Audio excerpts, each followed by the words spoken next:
Montana Territory, 1881.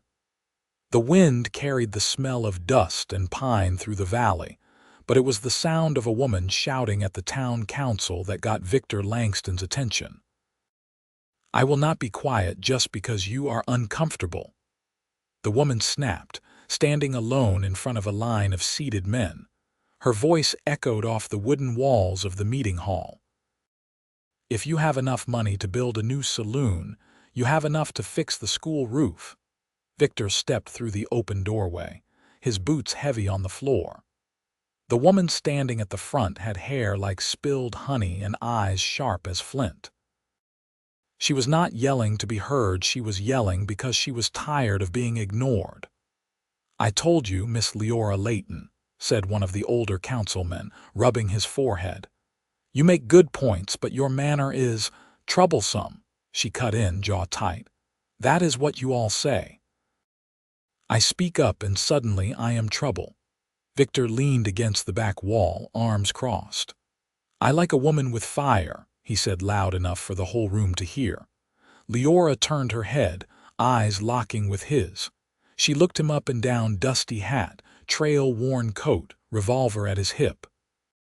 Her chin lifted a little higher. "Then you should stick around, Cowboy," she said, "because I am not cooling off any time soon." The meeting broke up not long after. The councilmen filed out grumbling, and Victor waited by the hitching post until she came out. She paused when she saw him, squinting into the sun. "You always cause a scene like that?" he asked. "Only when I am sick of being ignored," she said. "Which is most days." Victor smiled a little. "Victor Langston, just rode in from Two Forks looking for work." "Liora Layton," she replied. "And if you know how to swing a hammer, there is a roof that needs fixing on the schoolhouse." He had not planned on staying in Dry Creek, but he nodded. "Lead the way." The schoolhouse was at the edge of town, near a thicket of cottonwoods. The roof sagged near the back, and Liora pointed out where water had leaked through during the last rain. She climbed the ladder beside him, dress hem tied up so she could move. "You always fix things yourself?" he asked. "When no one else will," she said. "My father built this place. After he passed, no one stepped up to care for it, so I did." Victor saw the calluses on her fingers, the way she moved like someone used to doing twice the work she should have to. He passed her a plank. "That council does not deserve you." "I am not doing it for them," she said. "I am doing it for the children. They deserve better than being pushed aside." He nodded. "You got any of your own?" Her hands stilled. "I did not birth them," she said, "but I have two. Their mother was my sister. She took sick last winter. I buried her myself. Their father left before the freeze came, so now they are mine." Victor looked over at her then. She was staring out across the valley, jaw set tight. "How old?" "Fawn is 6. Felix is 4. They are inside practicing letters." He looked down through the open rafters. Two small heads were bent over a table. Felix was humming, and Fawn's brow was furrowed with concentration. "You are doing right by them," Victor said quietly. Liora gave a short nod, then got back to hammering. He stayed the night in town, bunking in the livery loft. The next morning he found Liora already at the schoolhouse, sleeves rolled up, loading kindling. "You always up this early?" "Children wake with the sun," she said. "So I do too." They worked side by side again, fixing the last of the shingles. At midday, she handed him a jar of lemonade and sat beside him on the steps. The two children ran circles in the grass behind them, laughing. Victor watched them, then looked at her. "You know I meant it, about liking a woman with fire." Liora glanced at him. "You do not seem like the type to need convincing." "I do not. But I can tell you have been burned before." She looked down at her hands. "Words have cost me more than silence ever did, but I cannot stop saying them." "Good," he said. "Do not." They sat quiet a while. Then Fawn came running up, tugging on Liora's skirt. "Auntie, we found a bird with a hurt wing." She stood fast, Victor right behind her. The little bird was under a tree, wing bent wrong. Liora knelt beside it, gentle as a whisper. "If we splint it, maybe it will heal," she said. Victor crouched beside her. "I will help." They worked together, wrapping the wing with a small strip of cloth. Felix watched close, eyes wide. "You care about things," Victor said softly. Liora looked at him, voice low. "I have to." He reached for her hand without thinking. She let him hold it.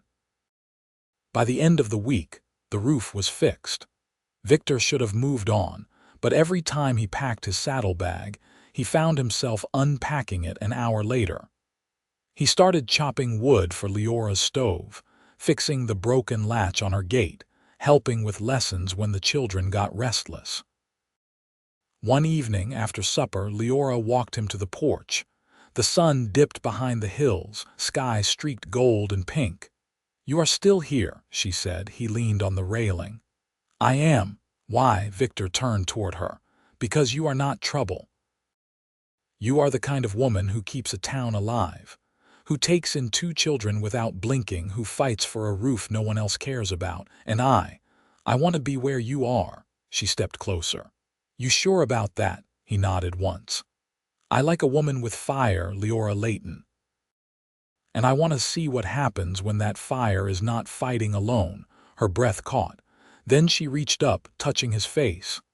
"Then stay." He kissed her on the porch with the scent of lilac and wood smoke in the air. Inside, the children laughed in their sleep. Victor knew he was not going anywhere. Victor woke before the light broke fully over the valley. The schoolhouse yard was quiet, dew clinging to the grass, the morning still enough to hear the rustle of a bird in the eaves. He stood by the pump, shirt sleeves rolled to his elbows, drawing water to wash. Liora stepped out onto the porch, hair braided back, apron tied snug across her waist. "You're up early," she said, voice low so as not to wake the children. He glanced over his shoulder. "Habit from the trail." Hard to shake, she came down the steps, bare feet pressing soft into the earth. "You ever miss it, riding off without a reason to stay?" "I used to think I would miss it every day I stayed put," he said, dipping his hands back into the basin. "But I don't." She watched him for a moment. "I've got to go into town. There's a new shipment of readers at the depot. They'll only hold them so long." Victor grabbed a cloth from the rail. "I'll come with you." "I was going to leave the children with me, Thatcher. She's kind to them and they mind her." He nodded once. "I'll saddle the horses." Liora hesitated, fingers brushing the edge of her apron.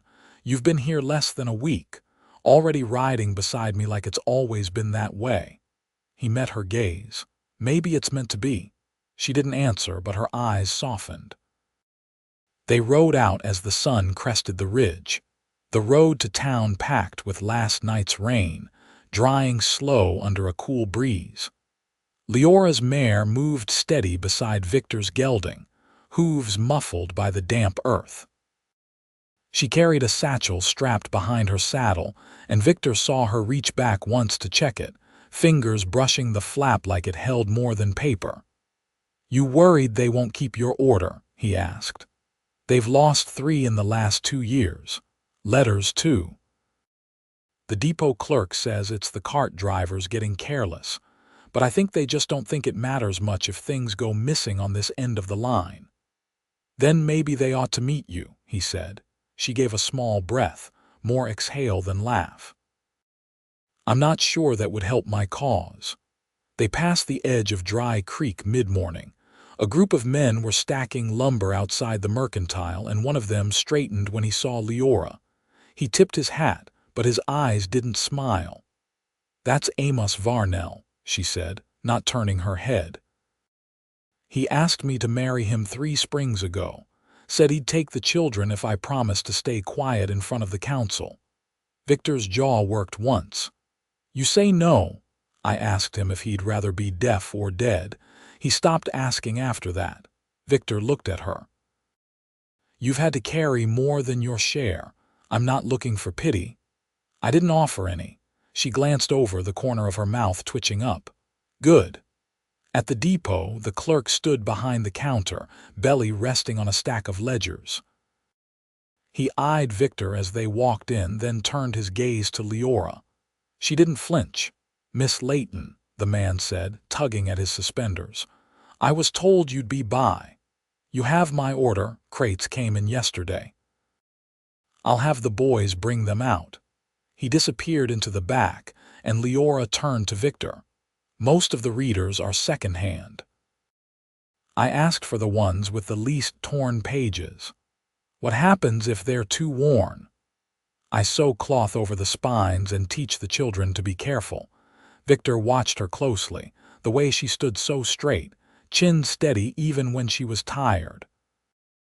"You've been doing everything alone for a long time. I forgot what it felt like not to be." She paused, then added, "Until recently." He didn't say anything, just nodded once, slow and certain. The crates were loaded onto the wagon she'd arranged to borrow, and Victor took the reins for the drive back. Liora sat beside him, fingers brushing her skirt as the wheels creaked over the packed road. "I had plans once," she said, staring out across the low hills. "Before the children. Before the schoolhouse. I wanted to study medicine, maybe travel north to Helena, work in one of the clinics there." "What stopped you?" "My sister got sick. By the time I buried her, the path had already changed." He nodded, keeping his eyes forward. "Doesn't mean it was the wrong one." "No," she said gently. "Just different." The wagon crested the hill that looked down on the valley. From there, the schoolhouse rose small but solid, smoke curling from the chimney. A single figure stood in the yard, waving a girl's silhouette, brown braids swinging as she ran toward them. "Fawn's always the first to spot us," Liora said, voice warming. Victor slowed the team as the wheels bumped down the slope. "Good eyes on that one. She'll be a reader before summer's out." He looked over at her. "And Felix, he's more interested in frogs than letters." She smiled to herself. "But he listens when I read aloud." They reached the yard, and Fawn clambered up onto the wagon step before the horses had fully stopped. "Did you get the books?" she asked breathlessly. "They're in the back," Liora said. "But you'll have to help carry them in." "I will." Victor hopped down, lifting the first crate with a grunt. Liora took the second, and together they carried them inside. Mee Thatcher stood at the door, wiping her hands on her apron. "They were no trouble," she said. "Felix caught 2 grasshoppers." Liora thanked her, and Mee left with a nod. As the door shut, Victor looked around the room, chalk dust on the floorboards, a row of slates stacked neatly on a shelf, sunlight slanting across the tables. "You belong here," he said quietly. She turned to him. "Do I?" He stepped closer. "You're the reason this place still stands. Not just the walls, the rest of it too. The children learning, the roof holding, the fire warm." Leora's breath caught and she reached out, fingers brushing his sleeve. "You make it easier. Just by being here." "I'm not going anywhere," he said. She didn't answer with words. Just leaned in, resting her forehead against his chest as the children opened the first crate, pages rustling like wind through tall grass. The spring thaw came slow that year, water rising in the creek bed inch by inch, soaking the roots of the cottonwoods until their trunks darkened and swelled. Victor spent the colder mornings oiling the schoolhouse door hinges and reinforcing the west-facing window before the wind picked up again. Liora moved quieter during those days, not from weariness but from thinking too hard. Victor could tell by the way she chewed her bottom lip and paused too long before speaking. He found her one afternoon kneeling beside an old cedar chest in the back room, sorting through a pile of cloth scraps with her sleeves rolled high and her hair starting to fall loose. "Something wrong?" he asked, stepping into the doorway. "I need to sew new readers' bags," she said, not looking up. "The ones I made last year are coming apart at the seams." Victor crouched beside her. You've got enough on your hands without stitching bags. I used to enjoy it, she said, before it became another thing I had to do. He ran a hand over the rough wool of one of the scraps.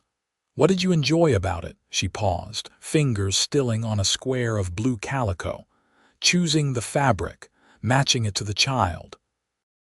When my sister was alive, we'd sit on the porch in the evenings and make them together. She always matched the colors to their personalities. Fawn got soft yellow. Felix had green with little pine needles. Victor watched her face. What color would you pick for me? She met his eyes and something moved behind hers.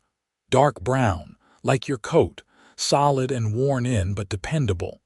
He stood and offered his hand. Come outside. She hesitated, then set the fabric aside and rose with him.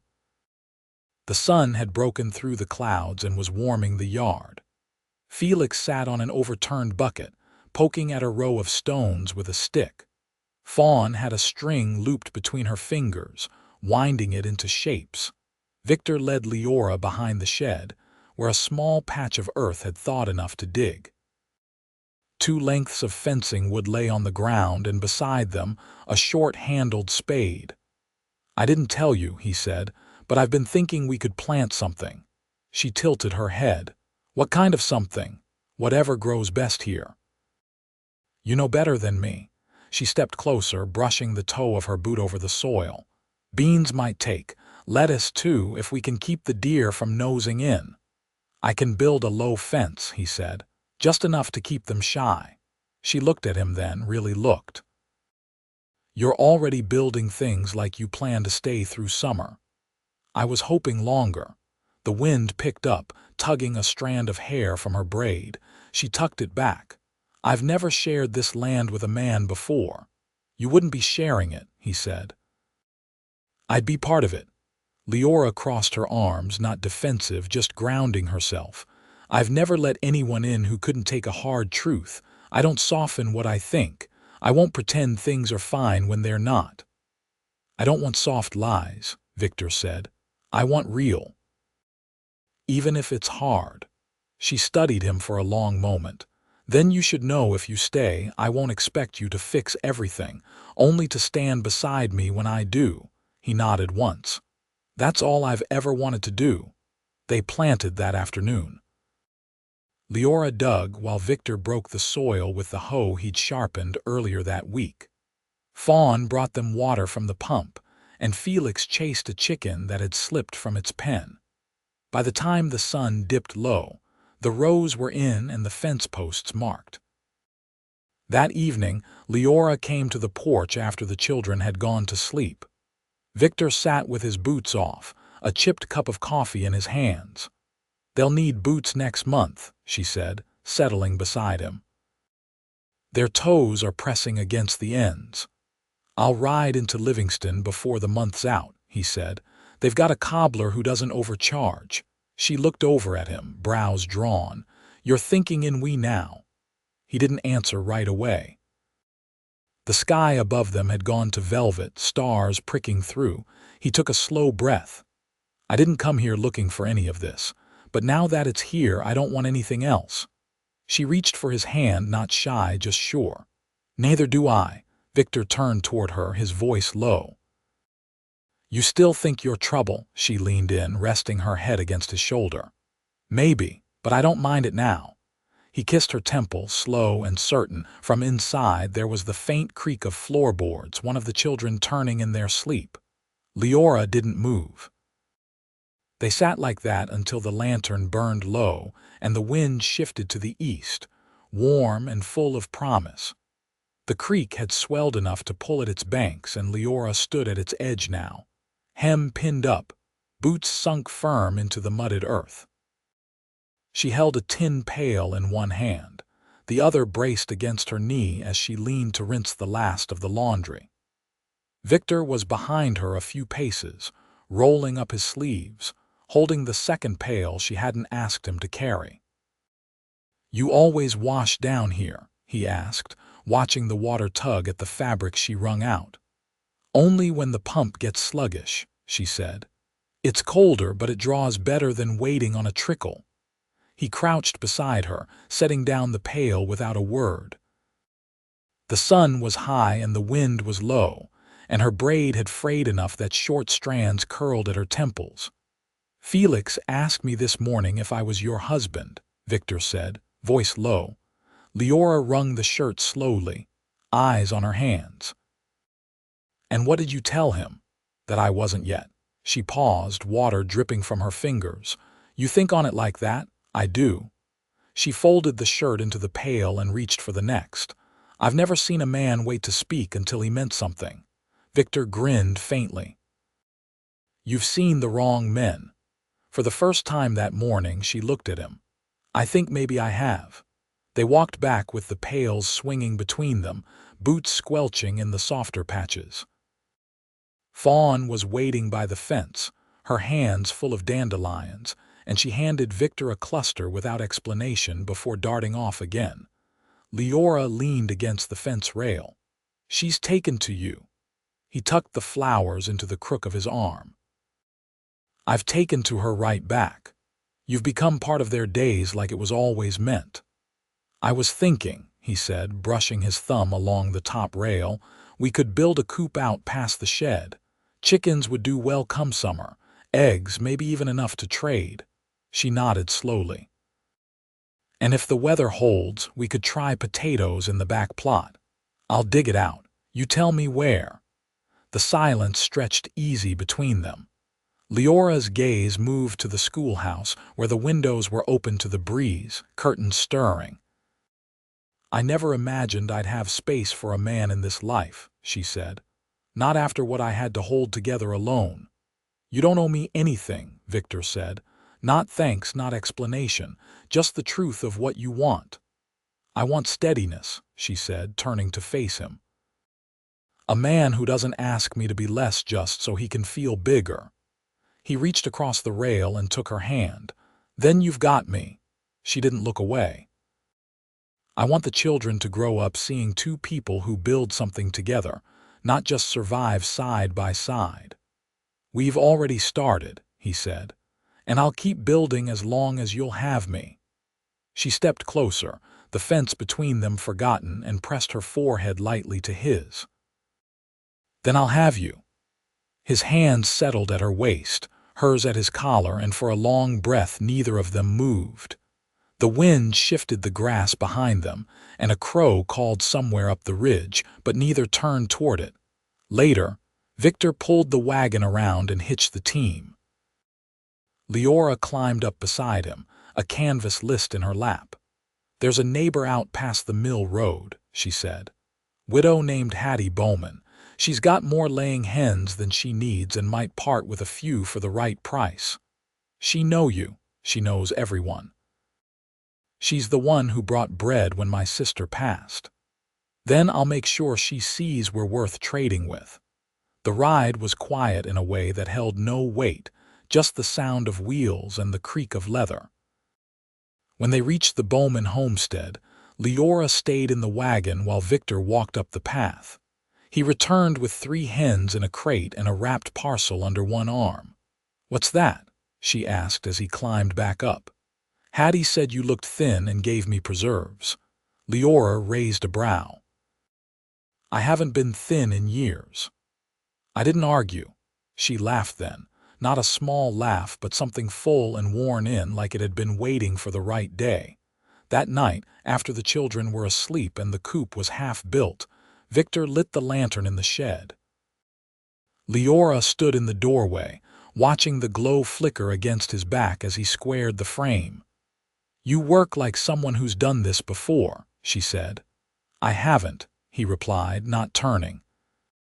"But I figure if I build it solid and straight, it'll last." She stepped inside, the air warm with sawdust and oil. "You ever think about staying in one place before?" "I used to think the road was freedom," he said, setting the hammer down. "But this being needed, being wanted, it's more than I ever had on the trail." She moved to stand beside him, close enough that their arms brushed. "I want you here." He turned then, slow and sure, and met her eyes. "Then that's where I'll be." She reached for his hand, calloused and rough from days of work, and laced her fingers with his. They stood in the quiet, the lantern swinging slightly above them, and neither felt the need to speak again. The coop was finished by the following week, its frame square and snug against the side of the shed, with slanted shingles to carry off rain. Liora stood back with her arms crossed, watching as Victor secured the latch on the gate. The hens, wary at first, began to explore the straw-lined floor, heads bobbing, feathers catching the mid-morning light. "You made it better than I could have asked," Liora said, tilting her head. "They'll be safe through the next storm." Victor dusted his hands on his trousers. "It'll hold." I checked each beam twice. Behind them, the children's laughter carried from the far side of the yard. Fawn had set up a row of stones along the garden rows, declaring them boundary markers for the seedlings. Felix was occupied with a length of twine and a stick, trailing it through the grass like a plow. Liora turned back toward the house. "I need to mend the curtain in the front room. They tore it rough chasing each other last night." "I'll take them off your hands for the afternoon," Victor said, already walking toward the children. "Let you sew in peace." She hesitated. "They've never gone far without me. They won't today neither, just down to the meadow below the ridge. I'll have them back before supper."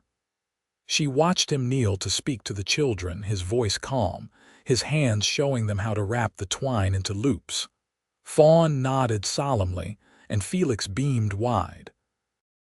Liora didn't stop them when they followed Victor down the slope, hand in hand, toward the line of cottonwoods. Inside, the quiet felt different than before, no longer lonely, just still. She ran her fingers along the torn edge of the curtain and threaded her needle with slow care. The house held the faint smell of warmed flour and soap, and for the first time in a long while, there was no urgency in her hands. By late afternoon, the sun stretched long across the ridge. Liora stepped out onto the porch just as the three of them crested the hill, Felix riding piggyback, Fawn carrying a small branch of wild plum blossoms. "They picked these for you," Victor said, setting Felix down gently. Liora took the blossoms. "They're my favorite." Fawn tugged her sleeve. "Victor let us build a little fort out of sticks. He said it can be our spot now." "It's a good spot," Victor said. "They named it the reading place, figured you'd approve." "I do," Liora said, her voice softer than usual. They ate supper by firelight. Victor had traded with a trapper for a salted haunch of venison, and Liora prepared it with wild onion and a pinch of dried sage from her stores. The children dozed early, worn out from sun and play. She found Victor outside, leaning back in the old rocking chair she'd inherited from her father, boots crossed at the ankle. The stars had come out sharp and cold. "I've been thinking," she said, standing beside him. He looked up, waiting. "I never asked for help. Not once. But when you gave it, you didn't ask anything back." "I didn't need to," he said. "You gave me something steadier than anything I've known." She sat beside him on the porch boards, knees drawn up beneath her skirt. "I want you here, Victor, not just for today or the next. I want to build the rest of it with you." He reached out, brushing a loose strand of hair behind her ear. "Then we'll build it, all of it." She leaned into him, her cheek against his shoulder. "What would you say to a wedding before the first frost?" "I'd say it's about time." They married in the clearing where the cottonwoods thinned, just after the first leaves began to turn. The preacher rode in from 3 towns over, and Me Thatcher brought a loaf of honey bread tied in muslin. Fawn wore a wreath of dried wildflowers. Felix carried a tin pail of creek stones he'd polished himself. Liora wore her mother's shawl, and Victor stood in his only coat, freshly brushed. They spoke their vows with hands clasped, the wind stirring the trees like it was listening. Later, they danced in the yard with the children circling them. laughter rising with the smoke from the chimney. The hens clucked softly in their coop, and the garden rose stood straight, the first of the beans curling toward the twine fence Victor had tied with care. Years passed gently. Victor built a second room on the house the following spring, and Liora hung bright calico curtains stitched from scraps. She taught Fawn to read by lamplight and showed Felix how to boil dye from roots. Victor taught them to ride, to mend a fence, to listen for weather in the trees. They added a second coop, then a lean-to for firewood, each thing built by hand, by heart. When the children grew and took to their own lives, the house stayed full, not with noise but with warmth, with the settled weight of love chosen daily, not spoken in grand words but placed in the rhythms of shared work, in the quiet of dusk, in the press of two hands meeting in the dark. And in the evenings, Liora still sat beside Victor on the porch, her head tucked to his shoulder, their fingers laced, while the wind moved through the grass like a hymn, and the stars watched over everything they had made.